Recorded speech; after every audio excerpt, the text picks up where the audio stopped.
All right, so thanks so much again for doing this. First off, tell me a little bit about yourself and how you got involved in the disability community.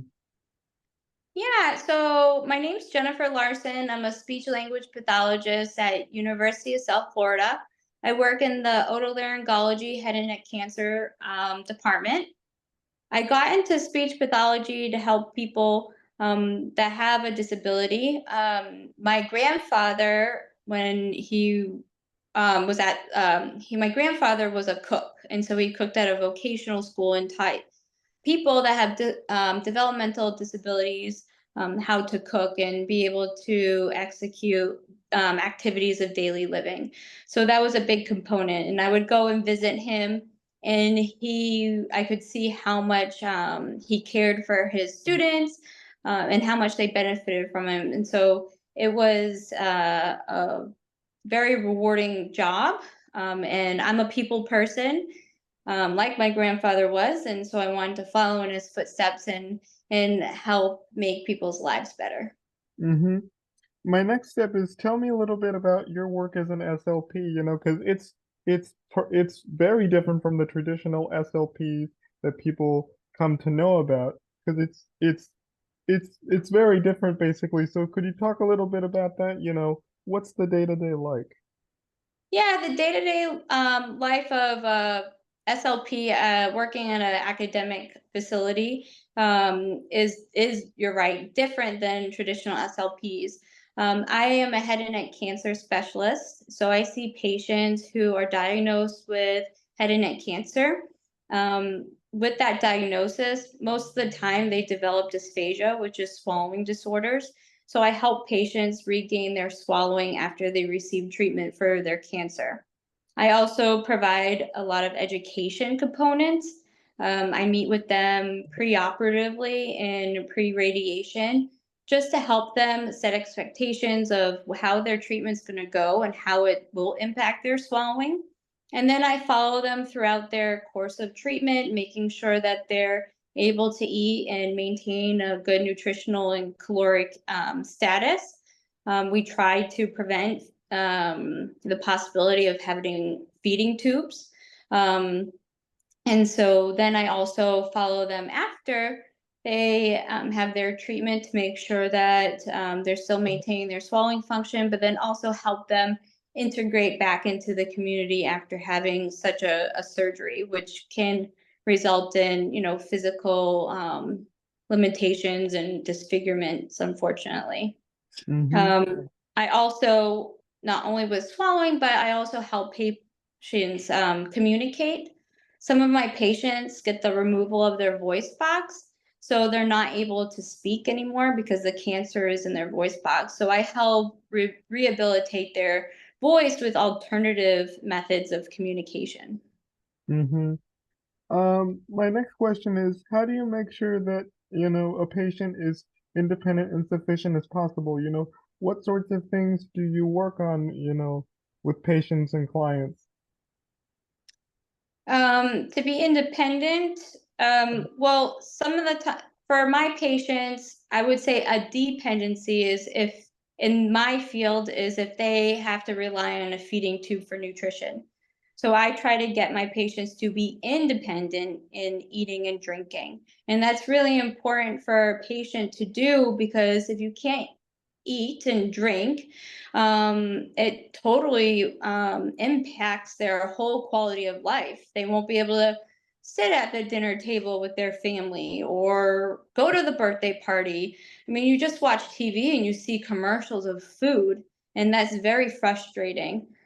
So I try to get their independence back into eating. Mm-hmm.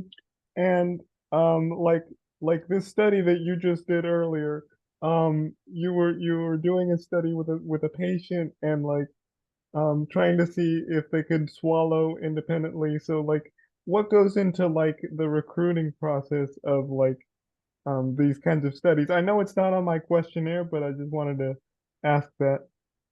Yeah. So this patient I just had a long visit in the hospital and wasn't able to swallow. He hasn't been able to swallow for such a long time. So I wanted to do this swallow study. It's a modified barium swallow study because this was the first time I see this patient. And so I wanted to get a baseline on how he's swallowing. And under fluoroscopy, which is how we conduct the swallow study, I'm able to try to manipulate how he swallows so I can at least get him to swallow something, make him successful in swallowing. And then if I'm able to do that, I might be able to have him start eating, which is great functional exercise for him. And also, if I do a swallow study, I can develop a plan of care to target muscles that need to be strengthening for him or strengthened to get him to get back to swallowing. So it gives us some good information and it really helps push the rehabilitation for our patients just to get that objective measure. Hmm. My next question is, tell me a little bit about the impact that that this sort of speech language pathology kind of the thing that you do with throat cancers and stuff. Tell me a little bit about the impact that your work has on the disability community.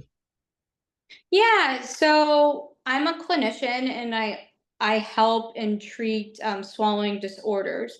But I take it to a new level and I help improve their quality of life. So I run a bunch of programs that helps patients get back into the community.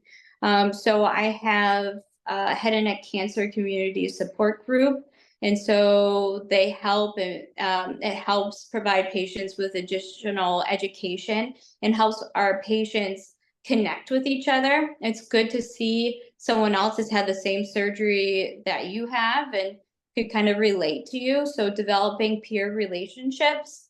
And I have a women's laryngectomy group. A lot of women who've had their voice box removed and they have to live with a stoma. It's very hard for them. They have more of a depression rate than men do.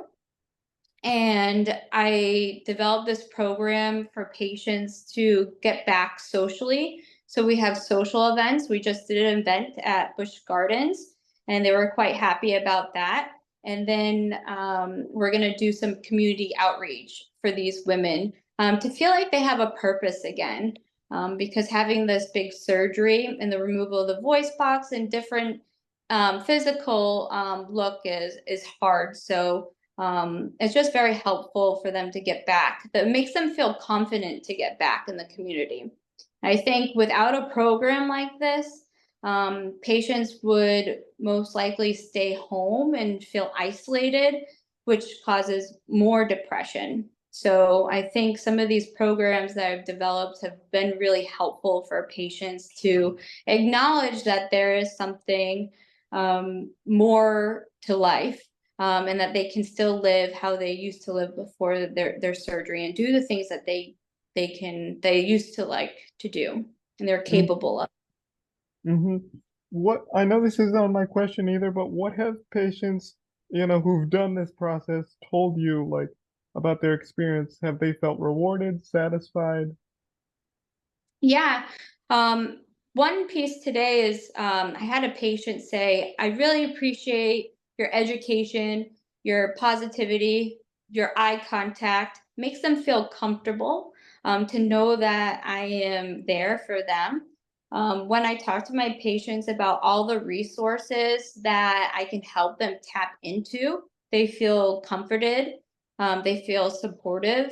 And then when they're able to participate in some of my support groups, they feel like they have a different kind of family and support.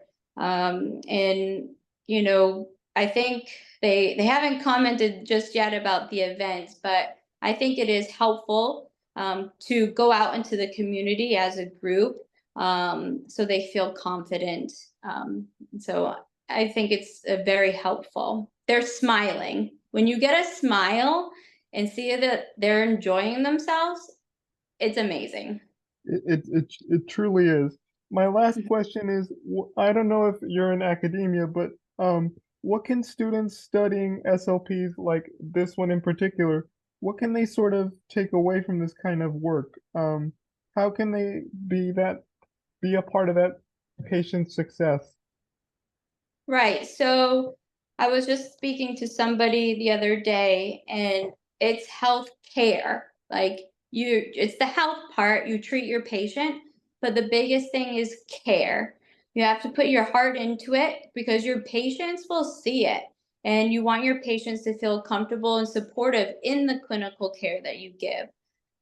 So in this line of work, develop your clinical skills, but really get down into yourself and think about the caring part, because these patients go through so much.